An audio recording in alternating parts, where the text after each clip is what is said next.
نحمده ونصلي على رسوله الكريم اما بعد فاعوذ بالله من الشيطان الرجيم بسم الله الرحمن الرحيم رب اشرح لي صدري ويسر لي امري واحلل عقدة من لساني يفقهوا قولي۔ نماز جمعہ بہترین دن۔ رسول اللہ صلی اللہ علیہ وسلم نے فرمایا، خیر یوم طلعت علیہ الشمس یوم الجمعۃ فیہ خلق آدم وفیہ ادخل الجنہ وفیہ اخرج منہا ولا تقوم الساعة الا فی یوم الجمعہ۔ بہترین دن جس پر سورج طلوع ہو کر چمکے جمعہ کا دن ہے۔ اسی دن آدم علیہ السلام پیدا ہوئے، اسی دن جنت میں داخل کیے گئے، اسی دن جنت سے زمین پر اتارے گئے، اور قیامت بھی جمعے کے دن قائم ہوگی۔ جمعے کی فرضیت، ارشاد باری تعالیٰ ہے، یا ایھا الذین آمنوا اذا نودی للصلاة من یوم الجمعۃ فاسعوا الی ذکر اللہ وذروا البیع ذالکم خیر لکم ان کنتم تعلمون۔ اے اہل ایمان، جب جمعہ کے دن نماز کے لیے آذان دی جائے تو اللہ کے ذکر اور نماز کی طرف دوڑو، اس وقت کاروبار چھوڑ دو، اگر تم سمجھو تو یہ تمہارے حق میں بہت بہتر ہے، یعنی اسی میں تمہارا فائدہ ہے۔ لیکن سمجھنے کی بات ہے نا، کچھ لوگ اس وقتی تجارت میں فائدہ سمجھتے ہیں جو حقیقت میں خسارہ ہے، یعنی اس وقت تجارت کرنا یا اس وقت دنیا کے کام کرتے رہنا اور اللہ کی پکار پر لبیک نہ کہنا۔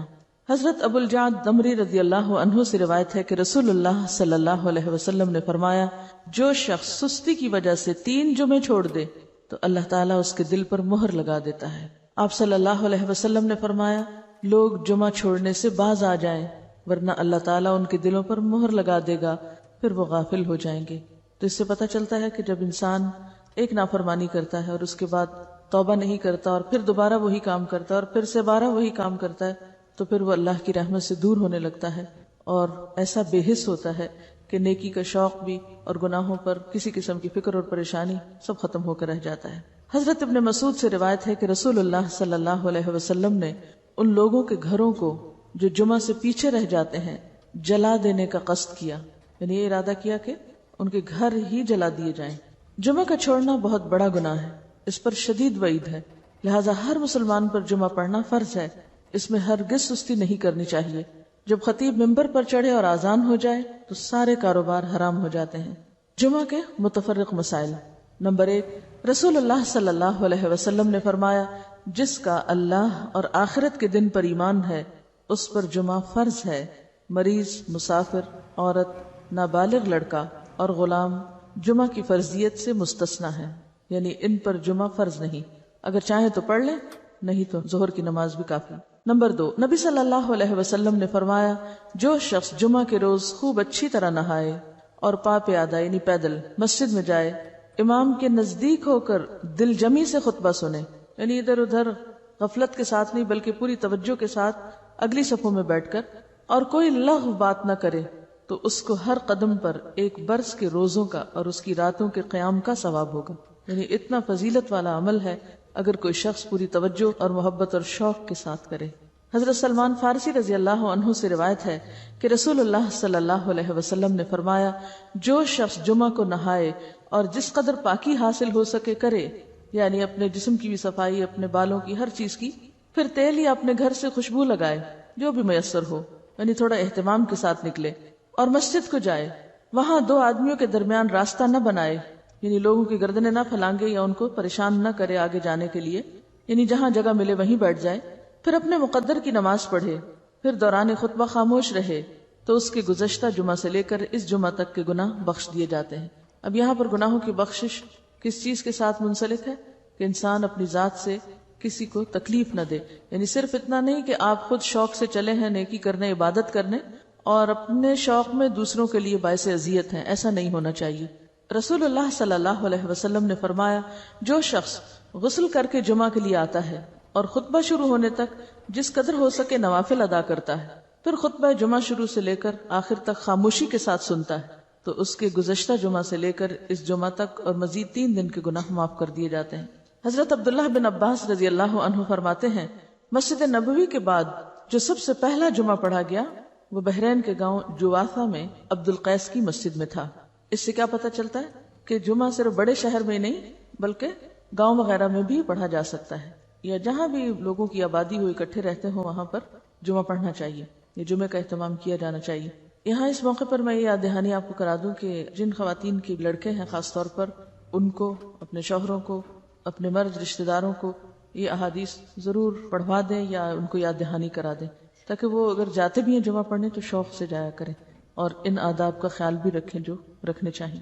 اسد بن زرارہ نے نقی الخدمات کے علاقے میں بنو بیازہ کی بستی حزم النبیت جو مدینہ سے 1 میل کے فاصلے پر تھی اس میں جمعہ قائم کیا۔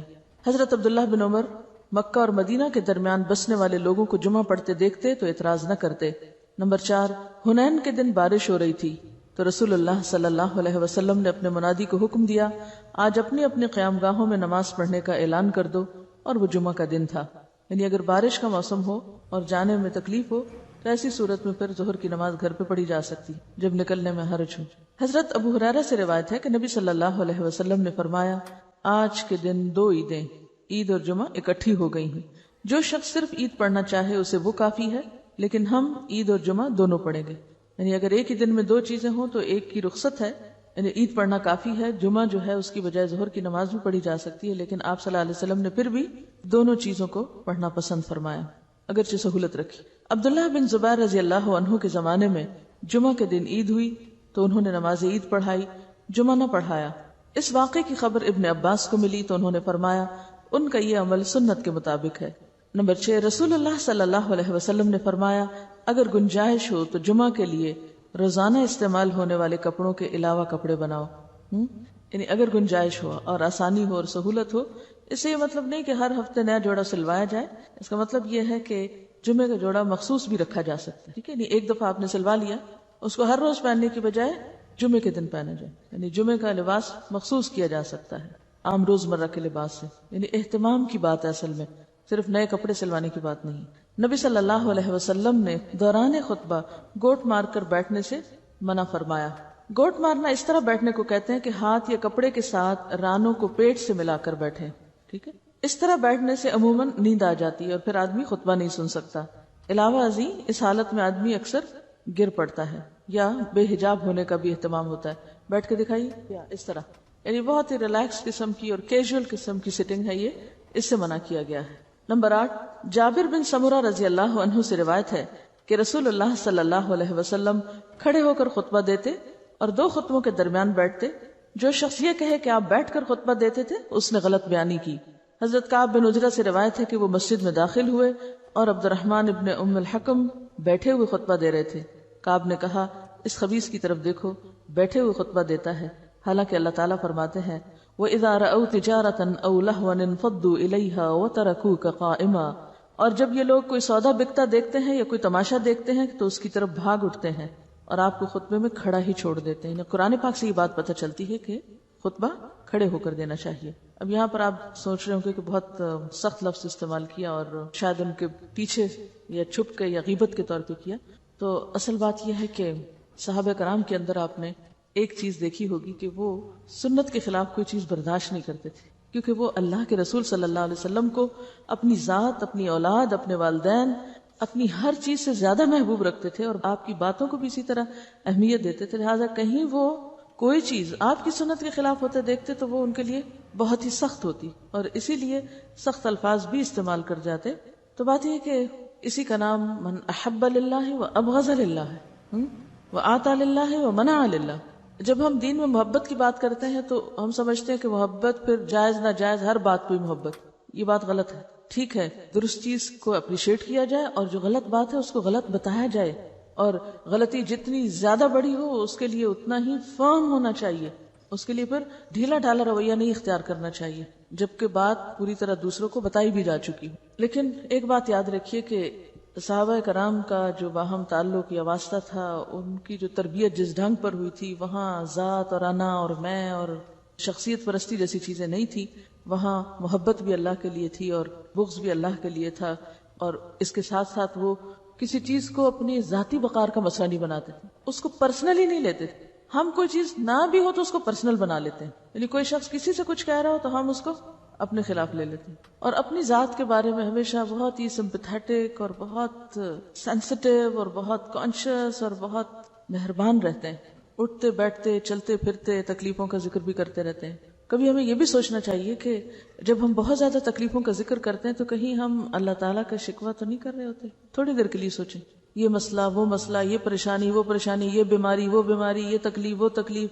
یعنی تھوڑی دیر کے لیے اس بات پر اگر غور کریں کہ اگر ہر وقت ہماری زبان سے شکوے شکایات ہی نکلتے رہیں تو ہمیں کیا معلوم نہیں کہ ہر نقصان، ہر تکلیف، ہر بیماری اللہ کے اذن سے ہی آتی، اور ہر چیز اسی کے ہاتھ میں. وہ جب چاہے اللہم لا مانع لما اعطیت ولا معطی لما منعت ولا ينفع ذا الجد منک الجد. یعنی اگرچہ تکلیف یا بیماری یا دکھ کے اظہار کرنے میں کوئی گناہ کی بات نہیں ہے، لیکن اللہ سے محبت کے ادب کے خلاف ہے. جس سے آپ محبت کرتے ہیں آپ اس کی شکایتیں راہ چلتے تھوڑی کرتے رہتے ہیں کہ کرتے ہیں. ہاں سمجھ رہے ہیں میں کیا کہہ رہی ہوں؟ اس شخص سے آپ نے کیا سبق سیکھا جس کا صدقہ کسی ایسے شخص کو چلا گیا کہ جو مستحق نہیں تھا، اور وہ دل میں تکلیف میں بھی تھا، پریشان بھی تھا، تو کیا کہا؟ اللہم لک الحمد. ہم یہ اخلاق اور ادب نہیں سیکھ سکتے؟ سیکھ سکتے ہیں. مثلا ایک ڈاکٹر کے پاس جا کے بتانا کہ میں بیمار ہوں، اس میں کوئی برائی نہیں، لیکن ہر انسان کو بتانا میں بیمار ہوں یہ اللہ کی محبت کے ادب کے خلاف ہے. ابراہیم علیہ السلام جو اللہ کے دوست تھے وہ کیا کیا کرتے تھے؟ کیا کہتے تھے؟ فَإِنَّهُمْ عَدُوٌّ لِّي إِلَّا رَبَّ الْعَالَمِينَ الَّذِي خَلَقَنِي فَهُوَ يَهْدِينِ وَالَّذِي هُوَ يُطْعِمُنِي وَيَسْقِينِي وَإِذَا مَرِضْتُ فَهُوَ يَشْفِينِي وَالَّذِي يُمِيتُنِي ثُمَّ يُحْيِينِي وَالَّذِي أَطْمَعُ أَن يَغْفِرَ لِي خَطِيئَتِي يَوْمَ الدِّينِ رَبِّ هَبْ لِي حُكْمًا وَأَلْحِقْنِي بِالصَّالِحِينَ وَاجْعَل لِّي لِسَانَ صِدْقٍ فِي الْآخِرِينَ وَاجْعَلْنِي مِن وَرَثَةِ جَنَّةِ النَّعِيمِ. کیا سرگوشی ہے نا اپنے رب سے، کیسے نعمتوں کا اقرار ہے، کیسے محبت اور شکر کا اظہار ہے. اب سوچتے ہو کہ پڑھاتے پڑھاتے پتہ نہیں کہاں چلی جاتی ہیں اور کسی اور ہی irrelevant بات کے اوپر شامت لے آتی ہیں روز. دیکھیے ایک ہے عام سطح پہ جینا اور ایک ہے مقربین کی سطح پہ جینا. تو ہم معلوم نہیں کہاں ہیں، لیکن مقربین کے رستے پہ چلنا تو چاہیے نا، کہ نہیں؟ اتنی دعائیں مانگ کے کہتے ہیں رب ہب لی حکمن. یہ ہے عجز، یہ ہے عجزی. ساری مناجات کر کے کہتے ہیں اللہ مجھے حکمت دے، قوت فیصلہ دے، سمجھ دے، فہم دے، والحقنی بالصالحین. یہ ہوتی ہے اللہ سے محبت کی علامتیں. شکوہ محبت کی موت ہوتا ہے، شکوہ محبت کی موت ہوتا ہے. جس سے محبت ہوتی ہے اس سے شکوے نہیں کیے جاتے، یا اس کے شکوے یا اس کی شکایتیں دوسروں کے سامنے نہیں کی جاتی. جب کھینچ کے آہے سر کہتا ہے کوئی بندہ، جس حال میں بھی رکھے صد شکر ہے اللہ کا، میں سوچنے لگتا ہوں یہ شکر کیا اس نے یا تانا دیا اس نے رزاق دو عالم کو. میں سوچتی ہوں کبھی کبھی کہ ہم نہ سمجھی میں پتہ نہیں کیا کیا کرتے ہیں، اور پھر ہم مطمئن اتنے رہتے ہیں کہ ہم سب ٹھیک کر رہے ہیں. یہ جو دھوکہ ہے نا نفس کو، اور یہ جو خوش فہمی اور غلط فہمی ہے ہمیں اپنے بارے میں، اس کے لیے دعا کیا کریں کہ یا اللہ مجھے میرے عیب دکھا. کیونکہ یہ جو دھوکہ ہے خود کا سخت نقصان دہ ہے، اور دنیا میں ہمیں کوئی نہیں پتا چل رہا کہ ہم نیکی کے پردے میں کیا کیا گڑبڑ کر رہے ہیں. قیامت کے دن جب اعمال نامے سامنے آئیں گے نا نمبر لگ کے، تو ہوش اڑ جائیں گے کہ یہ میں کس غلط فہمی میں رہا. رسول اللہ صلی اللہ علیہ وسلم نے جمعہ کا خطبہ دیا. آپ کے سر پر سیاہ رنگ کی پگڑی تھی، اس کے دونوں سرے آپ نے کندھوں کے درمیان چھوڑے ہوئے تھے، اس کے دونوں سرے آپ نے کندھوں کے درمیان چھوڑے ہوئے تھے. رسول اللہ صلی اللہ علیہ وسلم نے جمعہ کے دن مسجد میں نماز جمعہ سے پہلے حلقہ بنانے سے منع فرمایا. یعنی کہ صبح سے ہی آ کے وہاں حلقہ بنا کے بیٹھ جاؤ، کچھ پڑھنے لگ جاؤ. اب سوال یہ پیدا ہوتا ہے کہ جمعہ سے پہلے اس سے منع کیوں کیا گیا؟ دعا مانگ کے جواب دے اللہ سے کہ اللہ صحیح حکمت دے اور صحیح بات کی توفیق. دیکھیے کہ ہر چیز کا اپنا ایک مقام ہوتا ہے نا. آپ کو جمعہ کے لیے جانا ہے، جمعہ کی نیت سے جائیں گے نا مسجد میں، اور اگر حلقہ بنانے یا بیٹھنے کے لیے جانا ہے تو وہ اس نیت سے پہلے ہی جا کے بیٹھیں گے نا. تو وہ جو اصل کام ہے وہ کس میں دب جائے گا، اس پہ ایک شیڈو آ جائے گا نا کسی اور عمل کا. مثلا یہ ایسے ہی جیسے آپ کو کوئی کھانے سے پہلے میٹھا کھلا دے. کئی ملکوں میں کھانے سے پہلے میٹھا کھاتے ہیں. مجھے یاد نہیں کہا، میں کہیں کسی جگہ پر گئی تو انہوں نے پہلے میٹھا سرو کیا. میں نے کہا یہ رکھ دیں ابھی بعد میں. کہتے نہیں ہمارے یہاں پہلے میٹھا کھایا جاتا ہے. لیکن ہمارے یہاں جیسے عادات ہیں اس میں کیا ہے کہ میٹھا آخر میں کھایا جاتا ہے. ٹھیک ہے، اب اگر کھانے سے پہلے میٹھا کھا لیں تو اس سے کیا امپیکٹ ہوتا ہے کھانے پر؟ کھانے سے پہلے کیا کھاتے ہیں؟ ایپیٹائزر. تو میٹھا ایپیٹائزر نہیں ہے، وہ کیا کرتا ہے؟ فلنگ کر دیتا ہے، بھوک ختم کر دیتا ہے. تو اگر آپ جناب جمعہ سے پہلے ہی ہلکے بنا کے بیٹھ گئے کچھ کرنے کرانے، تو کیا ہوگا؟ جب تک جمعے کا وقت آئے گا پیٹ بھر چکا ہوگا. کیونکہ ہر عبادت کے اندر ایک شوق، اس عبادت کی روح یا جو اس کی اہمیت ہے یا جو اس کے اندر شوق اور ذوق ہے وہ ماند پڑ جائے گا. پہلے سے ہی تھک جائیں گے آپ. عید کی نماز سے پہلے کوئی نوافل نہیں ہے. بنیادی بات یہی ہے کہ اس سے جو جمعے کی اہمیت یا جمعے کی جو خصوصیت ہے اس پر ایک طرح سے اثر بھی پڑتا ہے. چلیے آگے چلتے ہیں. لہٰذا جو علماء خطبہ جمعہ سے پہلے تقریر کرتے ہیں انہیں اس عمل کو ترک کر دینا چاہیے. حضرت انس رضی اللہ عنہ کہتے ہیں کہ رسول اللہ صلی اللہ علیہ وسلم شدت کی سردی میں جمعہ کی نماز سویرے پڑھتے تھے اور شدت کی گرمی میں دیر سے پڑھتے تھے. حضرت جابر کہتے ہیں کہ جب رسول اللہ صلی اللہ علیہ وسلم خطبہ ارشاد فرماتے تو آپ کی آنکھیں سرخ ہو جاتی، آواز بلند ہوتی اور جوش میں آ جاتے تھے، گویا کہ آپ ہمیں کسی ایسے لشکر سے ڈرا رہے ہیں جو صبح یا شام ہم پر حملہ کرنے والا ہے. اور فرماتے کہ میں اور قیامت ساتھ ساتھ اس طرح بھیجے گئے ہیں، آپ اپنی شہادت کی اور درمیانی انگلی کو ملا دیتے، یعنی میرے بعد اب اور کوئی پیغمبر نہیں آئے گا، میرے بعد اب قیامت ہی آئے گی. تو اس سے کیا بات پتہ چلتی ہے؟ اس سے یہ بات پتہ چلتی ہے کہ تعلیم اور خطبے میں فرق ہوتا ہے. تعلیم میں آپ کا انداز کیا تھا؟ آہستہ آہستہ بولتے، لفظ گنے جا سکتے تھے، ایک بات بعض اوقات 3 بار بھی دہراتے.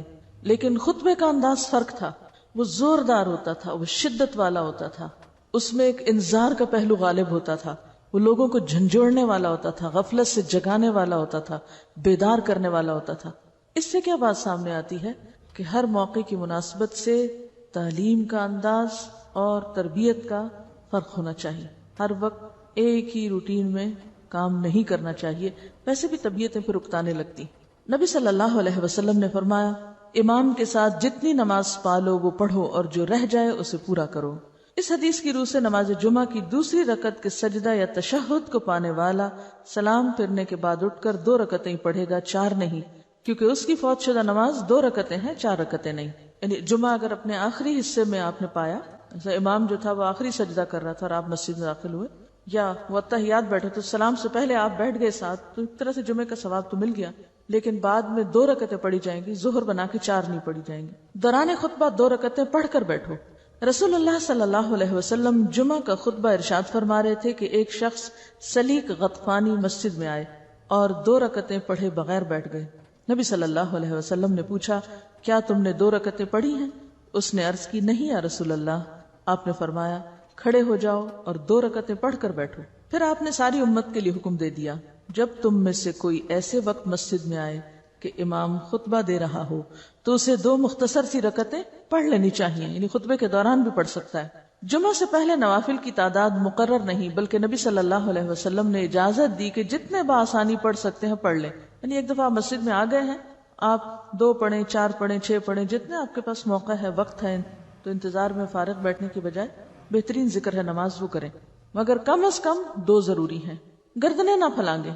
حضرت عبداللہ بن بسر رضی اللہ عنہ سے روایت ہے کہ جمعہ کے دن رسول اللہ صلی اللہ علیہ وسلم خطبہ دے رہے تھے کہ ایک شخص لوگوں کی گردنیں پھلانگتا ہوا آنے لگا تو آپ نے یہ دیکھ کر فرمایا بیٹھ جاؤ، تم نے لوگوں کو ایذا دی اور دیر لگائی ہے. آنیت و آذیت، دیر سے پہنچے ہو اور تکلیف دے رہے ہو، بعد میں آئے ہو اور گردنیں پھلانگ پھلانگ کے آگے آ کے بیٹھ رہے ہو. یہ بد اخلاقی بھی ہے، کیونکہ پہلے آنے والوں کا حق پہلا ہے. ہمیں تھوڑا سا اس بات کا ضرور خیال رکھنا چاہیے کہ ہر وقت اپنی ہی ذات کو اہم نہیں سمجھنا چاہیے کہ میں امپورٹنٹ ہوں، مجھے آگے جگہ ملنی چاہیے، مجھے قریب. اگر آپ کو اتنا ہی شوق ہے تو پھر آپ وقت پر آئیں. یعنی کوئی بھی کام جس میں دوسروں کا نقصان ہو اور اپنا فائدہ ہو تو ضرور اس کا وزن کرنا چاہیے کہ میں کسی کو نقصان دے کر اپنا فائدہ حاصل کر رہی ہوں تو یہ میں کس قسم کی نیکی کما رہی ہوں. دیکھیے آپ ایک نیکی کرتے ہیں جس میں آپ نیکی کر رہے ہیں اور دوسرے کا کوئی نقصان نہیں، دوسرے کو کوئی تکلیف نہیں. لیکن اگر آپ نیکی کر رہے ہیں اور دوسرے کو تکلیف پہنچ رہی ہے اس سے، تو پھر آپ کو سوچنا پڑے گا. کیوں؟ آپ پہلے دفع مضرت کریں گے یا پہلے جلب منفعت کریں گے؟ دفع مضرت کریں گے نا، ٹھیک ہے نا. یعنی دوسروں کی تکلیف کو پہلے دور کریں. اس کی چھوٹی سی مثال ہے، مثلا آپ کو شوق ہے بلند آواز سے قرات کرنے کا، لیکن آپ کے آس پاس اور بہت سے لوگ ہیں. بلند آواز سے قرات پسندیدہ، منع نہیں ہے، لیکن اگر آپ بلند کریں اور دوسرے اپنا ذکر بھی نہیں کر پا رہے، کسی کام کے قابل نہیں، تو آپ کیا کر رہے ہیں؟ یہ کس قسم کی نیکی کر رہے ہیں؟ اس نیکی سے بہتر ہے کہ آپ دوسروں کو تکلیف سے بچائیں. اسی طرح کوئی شخص سو رہا ہے اور آپ تہجد پڑھنے کے لیے دروازہ کھول رہے ہیں، بند کر رہے ہیں، اذیت دے رہے ہیں دوسرے کو، تو کوئی بھی نیکی نہیں اگر اس نیکی کے پیچھے دوسروں کو اذیت دینا اور دوسروں کو تکلیف دینا اور دوسروں کو تنگ کرنا اور زج کرنا اور دوسروں پہ بوجھ ڈالنا شامل ہو جائے. آپ نیکی ایسی کریں کہ جو دوسروں کے لیے تکلیف کا سبب نہ بنے. تو جمعہ کی نماز کے لیے آنے والوں کو جہاں جگہ ملے وہاں بیٹھ جانا چاہیے, دوسروں کو تکلیف نہیں دینی چاہیے. اب پہلے آنے والوں کا ثواب. حضرت ابو ہریرہ کہتے ہیں کہ رسول اللہ صلی اللہ علیہ وسلم نے فرمایا, فرشتے جمعہ کے دن مسجد کے دروازے پر ثواب لکھنے کے لیے کھڑے ہوتے ہیں اور سب سے پہلے آنے والے کا نام لکھ لیتے ہیں, پھر اس کے بعد آنے والے کا, اسی طرح لکھتے جاتے ہیں. جو شخص نماز جمعہ کے لیے اول وقت مسجد میں جاتا ہے اس کو اتنا ثواب ملتا ہے جتنا مکہ میں قربانی کے لیے اونٹ بھیجنے والے کو ثواب ملتا ہے. پھر جو بعد میں آتا ہے اس کو اتنا ثواب ملتا ہے جتنا مکہ میں قربانی کے لیے گائے بھیجنے والے کو, اس کے بعد آنے والے کو دمبا بھیجنے والے کے برابر, اس کے بعد آنے والے کو مرغی اور اس کے بعد آنے والے کو انڈا صدقہ کرنے والے کی مانند اجر ملتا ہے. پھر جب امام خطبہ دینے کے لیے نکلتا ہے تو فرشتے دفتر لپیٹ دیتے ہیں اور خطبہ سننے لگتے ہیں. رجسٹریشن کمپلیٹ, کون کون داخل ہو گیا اس ثواب میں, بس اب دروازہ بند. تو نیکی کے کاموں میں تاخیر کرنا اور ہمیشہ ڈیلے کرنا اور پیچھے رہنا, اس کے بارے میں حدیث آپ نے پڑھی ہوگی کہ کچھ لوگ پیچھے رہتے جاتے ہیں حتیٰ کہ اللہ ان کو پیچھے ڈال دیتا ہے. تو اس چیز کو ضرور مد نظر رکھیں کہ نیکی کے کام میں آگے بڑھنے والے ہی السابقون السابقون ہوتے ہیں. اللہ یہ کہ کوئی عذر ہو, کوئی تکلیف ہو, وہ اور بات ہے, لیکن عادت نہیں بنا لینی چاہیے سستی اور کسل مندی اور تاخیر کی. اچھا کوئی بات نہیں, پھر صحیح. رسول اللہ صلی اللہ علیہ وسلم نے فرمایا, جمعہ کے دن ایک گھڑی ایسی ہے کہ جو مسلمان اس گھڑی میں اللہ سے بھلائی کا سوال کرے تو اللہ تعالیٰ اس کو قبول کرتا ہے. نبی صلی اللہ علیہ وسلم نے فرمایا, جمعہ کی قبولیت کی گھڑی امام کے منبر پر بیٹھنے سے لے کر نماز کے خاتمے تک ہے, یعنی اس سارے وقت میں کوئی بھی وقت انتہائی قبولیت کا. اچھا اب نشاندہی بھی کر دی گئی اور بتا بھی دی گئی کہ ایک گھڑی, اس سے کیا فائدہ ہوگا کہ لوگ اس وقت کو پوری طرح اللہ کی طرف متوجہ ہو کے گزاریں گے کہ معلوم نہیں کون سی گھڑی, اور میں اس گھڑی میں ادھر ادھر دیکھتا ہوا غافل رہ کے وقت ضائع کر بیٹھوں, چانس گنوا بیٹھوں. اگر کوئی آپ کو یہ کہے کہ اگلے 10 منٹ میں آپ کے اوپر چھت سے ایک سونے کا انڈا نیچے گرنے والا ہے, تو آپ کیا کریں گے؟ اس 10 منٹ میں تو سانس بھی نہ لیں, شاید آنکھ بھی نہ جھپکیں کہ کہیں ایسا نہ ہو کہ میں آنکھ بند کر جاؤں اور وہ انڈا مس ہو جائے مجھ سے. ہاں, غافل نہیں ہوگے. تو آپ دیکھیے کہ کسی ایک دعا کا قبول ہو جانا سونے کے انڈے سے کہیں زیادہ قیمتی. لیکن عموماً جب خیر و بھلائی اور برکت کی تقسیم ہوتی ہے تو ہم اسی قسم کی غفلت کا ثبوت دیتے ہیں اور توجہ نہیں کرتے, اور کبھی سونے لگتے ہیں اور کبھی ادھر ادھر توجہ کرنے لگتے ہیں. تو جمعے کا وقت خطبے سے لے کر نماز تک, دعا تک, بہت ہی بہترین گھڑیوں میں سے جب بندہ اپنے رب کے قریب ہوتا ہے. لہٰذا آنا بھی جلدی چاہیے کہ السابقون ہو, اور سابقون کون ہوتے ہیں؟ المقربون ہوتے ہیں. اور مقربون وہی ہو سکتے ہیں کہ جو ایسے مواقع کو بخوبی استعمال کرنا جانتے ہیں اور ان مواقع میں غافل نہ ہو. بعض اوقات ایک لمحے کی غفلت انسان کو سالوں پیچھے لے جاتی. خطبہ جمعہ کے مسائل. رسول اللہ صلی اللہ علیہ وسلم 2 خطبے ارشاد فرماتے, ان کے درمیان بیٹھتے, خطبہ میں قرآن مجید پڑھتے اور لوگوں کو نصیحت کرتے. آپ کی نماز بھی اوسط درجے کی اور خطبہ بھی اوسط درجے کا ہوتا, بہت طویل خطبہ نہیں ہوتا تھا. آپ نے فرمایا کہ آدمی کی لمبی نماز اور مختصر خطبہ دانائی کی علامت ہے, یعنی عقل مندی کی بات ہے. بس نماز عام نمازوں کی نسبت طویل کرو اور خطبہ عام خطبوں کی نسبت مختصر کرو. نبی صلی اللہ علیہ وسلم خطبہ جمعہ میں سورۃ قاف کی تلاوت فرماتے تھے. حضرت ابو ہریرہ رضی اللہ عنہ روایت کرتے ہیں کہ رسول اللہ صلی اللہ علیہ وسلم نے فرمایا, جمعہ کے خطبہ میں جب تو اپنے پاس بیٹھنے والے کو یہ کہے کہ چپ رہو تو بلا شبہ تم نے بھی لغو کام کیا. یعنی اتنا بولنے کی بھی اجازت نہیں کہ انسان کسی سے کہے بی کوائٹ یا چپ. چپ لفظ بولنا جو ہے یہ بھی لغو میں شمار ہوتا ہے, کیونکہ پیچھے آیا نا کہ جس نے لغو بات نہ کی, تو ہم سمجھتے ہیں لغو بات سے مراد کوئی شاید قصے کہانیاں ہیں یا کوئی لطیفے سنانا ہے یا فضول باتیں ہیں. نہیں, بالکل جینون بات کرنا کہ ایک شخص شور کر رہا ہے یا بول رہا ہے تو اس کو چپ کرانا, یا امر بالمعروف یا نہی عن المنکر جو ہے وہ بھی اس وقت منع ہے. یہ ساری چیزیں کس چیز کی علامت ہے؟ یہ سارے جو ادب آداب جمعے کے دن سکھائے جا رہے ہیں, نہا دھو کے جاؤ, اس جمعے سے پہلے مت بیٹھو طویل وہاں, اور پھر خطبہ مختصر ہو, اور پھر اس مخصوص وقت میں دعا قبول ہوتی ہے. یہ سب چیزیں کیا بتا رہی ہیں, کس چیز کی طرف لے جا رہی ہیں, یعنی مقصود کیا ہے؟ یعنی انتہائی توجہ اور یکسوئی کے ساتھ اس روحانیت کو حاصل کرنا جو اس دن میں دی جانی مطلوب ہے, وہ تعلیم حاصل کرنا, وہ سیکھنا اور وہ فائدہ اٹھانا جو جمعے کے دن کو مقرر کر کے اللہ نے بندوں کے لیے رکھا ہے. یعنی ساری چیزیں ایک ہی چیز کے اوپر لے جا رہی ہیں، اور وہ ہے یکسوئی کی پریکٹس. یکسو، مکمل کنسنٹریشن، مکمل توجہ، انابت اللہ. حضرت ابن عمر کہتے ہیں کہ رسول اللہ صلی اللہ علیہ وسلم نے اس سے منع فرمایا کہ آدمی اپنے بھائی کو اٹھا کر اس کی جگہ پہ بیٹھے.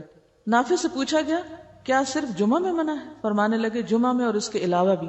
یعنی آپ یہ نہیں کر سکتے کہ کہیں پر جائیں اور کوئی شخص بیٹھا تو آپ اس سے کہیں تم اٹھو یہاں سے، مجھے یہ جگہ اچھی لگتی ہے، مجھے بیٹھنا ہے. یہ معیوب بات ہے، ناپسندیدہ ہے. پھر خود پسندی کی بات بھی ہے کہ آپ اپنے آپ کو اتنا امپورٹنٹ سمجھتے ہیں، اپنی اتنی اہمیت جانتے ہیں کہ آپ دوسروں کو اذیت دے کے خود اپنی جگہ بنانا چاہتے ہیں. اصل بات یہ کہ جب تک ہم اپنی خود پسندی سے اور اپنی انا سے اور اپنی ذات کی اہمیت کے شوق سے اور ذاتی بڑائی کے شوق سے باہر نہیں نکلیں گے، بہت سی نیکیوں سے محروم رہ جائیں گے، بلکہ نیکیوں کے شوق میں بھی گناہیں کرتے رہیں گے. حضرت عمارہ بن رویبہ سے روایت ہے کہ انہوں نے بشیر بن مروان کو جمعہ کے دن منبر پر دونوں ہاتھ اٹھاتے ہوئے دیکھا تو فرمایا اللہ تعالیٰ ان دونوں ہاتھوں کو ہلاک کرے. عمارہ بن رویبہ کون ہیں؟ صحابی ہیں. انہوں نے بشیر بن مروان کو جمعہ کے دن منبر پر دونوں ہاتھ اٹھائے ہوئے دیکھا تو فرمایا اللہ تعالیٰ ان دونوں ہاتھوں کو ہلاک کرے. نبی صلی اللہ علیہ وسلم خطبہ میں صرف ایک ہاتھ کی شہادت والی انگلی سے اشارہ کرتے تھے اور بس. یعنی اس نے خطبہ دیتے ہوئے کیا کیا؟ جیسے عام اسپیکرز کہتے ہیں نا، دونوں ہاتھ اٹھا اٹھا کے اور جیسے مکے لہرا لہرا کے، بازو اٹھا اٹھا کے خطبہ دینا انتہائی ناپسندیدہ چیز. تب آپ دیکھیں کہ صحابی کی تنقید کتنی سخت ہے، ایک طرح سے بددعا دے رہے ہیں کہ اللہ ان دونوں ہاتھوں کو ہلاک کرے، کیونکہ نبی صلی اللہ علیہ وسلم خطبے میں صرف دائیں ہاتھ کی شہادت کی انگلی اٹھاتے تھے، لیکن جو خبردار بھی کرنا ہوتا تھا اور بس. نبی صلی اللہ علیہ وسلم نے کھڑے ہو کر خطبہ دیا اور آپ کے ہاتھ میں عصا یا کمان تھی. نبی اکرم صلی اللہ علیہ وسلم 2 خطبے دیتے اور ان کے درمیان بیٹھتے کیوں تھے؟ شارٹ بریک ایک طرح سے، تاکہ پھر سے توجہ ہو جائے. ظہر احتیاطی کی بدعت. بعض لوگ نماز جمعہ کے علاوہ ظہر احتیاطی پڑھتے ہیں اور اس کا فتویٰ بھی دیتے ہیں، حالانکہ رسول اللہ صلی اللہ علیہ وسلم کی ذات پاک اور آپ کے بے شمار صحابہ کرام سے جمعہ کے بعد نماز ظہر کا پڑھنا کہیں ثابت نہیں. ہم حیران ہیں کہ نماز جمعہ ادا کرنے کے بعد احتیاطاً ظہر کے فرض پڑھنے والے اور پڑھنے کا حکم دینے والے اللہ تعالیٰ کو کیا جواب دیں گے؟ کیا رسول اللہ صلی اللہ علیہ وسلم جمعہ کے بعد ظہر پڑھنا اور لوگوں کو بتانا بھول گئے تھے، جو بعد میں آنے والے لوگوں نے ایجاد کر کے تکمیل دین کی ہے؟ جمعہ کے دن روزہ رکھنا. نبی صلی اللہ علیہ وسلم نے جمعہ کا دن روزے کے لیے اور جمعہ کی شب یعنی جمعرات اور جمعے کی درمیانی رات کو عبادت کے لیے خاص کرنے سے منع فرمایا. پھر آپ دیکھیے کہ جمعے کے دن روزے سے منع کر دیا گیا، کیا حکمت ہو سکتی؟ دیکھیے کہ روزہ رکھ کے ایک طرح سے کچھ کمزوری بھی تو ہو جاتی ہے نا، اور بعض اوقات ہو سکتا ہے کہ آپ کے قریبی علاقے میں جمعے کا اہتمام نہ ہو، آپ کو دور جانا ہو. پھر اسی طرح یہ ہے کہ صرف ایک ہی دن کو مخصوص کر لینا عبادت کے لیے اور باقی سارے دن بھول جانا، یعنی سارا کچھ ایک ہی دن اکٹھا کرنا اور بہت کچھ ایک ہی دن کر کے اور باقی دنوں میں فارغ ہو جانا، ان چیزوں کا سدباب کیا گیا. روزے کے لیے جمعرات کا دن زیادہ پسندیدہ ہے جمعے کی نسبت. اور پھر شب جمعہ جو ہے اس کی عبادت سے بھی روکا گیا ہے، یعنی شب بیداری مت کرو اس رات. کیوں؟ پھر جمعے کا حق مارا جائے گا. کیونکہ بعض اوقات ہم اصل کام تک پہنچتے پہنچتے پہلے خود ساختہ کام شروع کر دیتے ہیں، اور یہ شیطانی حربے بھی بعض اوقات ہوتے ہیں اصل کام سے توجہ ہٹانے کے لیے. اور دیکھیں یہ جو ٹائم مینجمنٹ کے اصول ہیں ان میں ایک بہت ہی بنیادی اور اہم اصول کیا ہے کہ اہم کام سب سے پہلے، اور کاموں کو پرائرٹائز کرنا. یعنی اگر آپ چاہتے ہیں کہ بر وقت کام ہو اور آپ اپنے وقت کا بھرپور استعمال کریں تو اس میں اہم چیز پہلے، اور اپنی ترجیحات کا تعین، کاموں کو پرائرٹائز کرنا یہ بہت اہم ہے. کیوں؟ اس لیے کہ جمعے کے دن کی سب سے اہم عبادت کیا ہے؟ نماز جمعہ، اور اس دن کا خطبہ سننا اور اس کی تیاری کرنا اور بر وقت مسجد پہنچنا. اگر ہم اس کام کے ساتھ کچھ اور کام ایجاد کر لیتے ہیں عبادت کے نام پر جس سے آپ نے منع فرمایا، تو ہم دراصل کیا کر رہے ہیں؟ اصل کام کی ترجیح پر اثر انداز ہو رہے ہیں، یعنی اصل کام کو اہم نہیں بلکہ غیر اہم کر رہے ہیں. عید کے دن بھی روزہ رکھنے سے آپ نے منع فرمایا نا، اور جمعہ بھی ایک چھوٹی عید ہے، ایک طرح سے خوشی کا دن بھی ہے. دیکھیے کہ بعض لوگ تہجد پڑھ لیتے ہیں، فجر قضا کر دیتے ہیں. اسی طرح اگر کوئی شخص جمعے کی رات عبادت کرتا رہے اور جب جمعے کا وقت آئے تو اس وقت وہ سست ہو کے بیٹھ جائے اور خطبہ جمعہ میں بھرپور نیند لے کے اٹھے. کیونکہ اکثر ایسے ہی ہوتا ہے نا، جو لوگ راتوں کو بے وجہ جاگتے ہیں وہ پھر تعلیم کے وقت خوب سوتے ہیں اور سو کر سارے سونے کے انڈے کھو دیتے ہیں. دیکھیے کہ رات کی عبادت اور مخصوص کر لینا اس رات کو اور روزہ رکھنا یہ ایک انفرادی عبادت ہے، لیکن نماز جمعہ ایک اجتماعی عبادت. تو بعض اوقات ہم انفرادی کاموں میں، ذاتی کاموں میں اس طرح لگ جاتے ہیں کہ اجتماعی کام جو ہے وہ متاثر ہو جاتے ہیں تو یہ درست نہیں. یعنی اس میں بہت سی حکمتیں ہو سکتی ہیں. جمعہ کا دن اور درود شریف کی کثرت. آپ صلی اللہ علیہ وسلم نے فرمایا جمعہ کے دن مجھ پر بکثرت درود بھیجو، تمہارا درود مجھے پہنچایا جاتا ہے. جمعہ کی اذان. حضرت صائب بن یزید سے روایت ہے کہ رسول اللہ صلی اللہ علیہ وسلم، حضرت ابو بکر اور عمر رضی اللہ عنہم کے زمانے میں جمعہ کی اذان اس وقت ہوتی تھی جب امام خطبے کے لیے ممبر پر بیٹھ جاتا. جب حضرت عثمان خلیفہ بنے اور لوگ زیادہ ہو گئے تو زورا کی جگہ پر ایک اور اذان دی جانے لگی. امام بخاری فرماتے ہیں زورا مدینہ کے بازار میں ایک مقام ہے. مسجد کے اندر امام کی خطبے سے پہلے صرف ایک اذان ہے. اکثر مساجد میں اس سے قبل دی جانے والی اذان کو ثبوت حضرت عثمان کے دور سے بھی نہیں، لہٰذا اس سے اجتناب کرنا چاہیے. یہ ذرا حاشیہ دیکھ لیتے ہیں اس کا. جمعے کے دن پہلی اذان کا پس منظر یہ ہے کہ عہد نبوت میں مدینہ منورہ اس کی آبادی کا حجم نسبتاً مختصر تھا. آپ کو معلوم ہے کہ اس وقت جتنے ایریے پر مسجد نبوی ہے پورا شہر اتنے ایریے میں تھا. جی ہاں، موجودہ مسجد نبوی کو اگر آپ جائیں کبھی، اللہ لے جائیں، چاروں طرف سے چکر لگائیں، اچھا خاصا رقبہ ہے. تو اس وقت پورا مدینہ بس اتنا تھا اور ایک اذان اس سارے ایریے کے لیے کافی تھی. لوگوں کو اذان آسانی سے سنائی دے جاتی. عہد عثمانی میں آبادی زیادہ ہو گئی تو تمام لوگ اذان کی آواز سن نہیں پاتے تھے، جس کا لازمی نتیجہ یہ نکلا کہ گناگو مصروفیات کا شکار کئی لوگ مسجد میں بر وقت پہنچنے سے قاصر ہو گئے. اس کا انتظامی حل یہ نکالا گیا کہ پہلے مسجد سے باہر بازار کے اندر اذان دی جائے، اس سے کچھ ہی دیر بعد مسجد نبوی میں دوسری اذان ہو جاتی. اور حضرت عثمان کا یہ اقدام بدعت نہ تھا، کیونکہ حضرت عثمان خلفائے راشدین میں سے ہیں. ان کے دور میں مدینہ منورہ میں جب پہلی دفعہ اس اذان کی ضرورت محسوس کی گئی تو انہوں نے اسے شرعی حکم کے طور پر نہیں، محض انتظامی حل کے طور پہ جاری کیا تھا، جس سے صحابہ کرام کی خاموش تائید حاصل تھی. ظاہر ہے کہ جس چیز پر صحابہ کرام کا عمومی اتفاق ہو وہ بدعت نہیں ہوتی. وآخر دعوانا ان الحمد للہ رب العالمین. سبحانک اللہم وبحمدک، نشہد ان لا الہ الا انت، نستغفرک ونتوب الیک.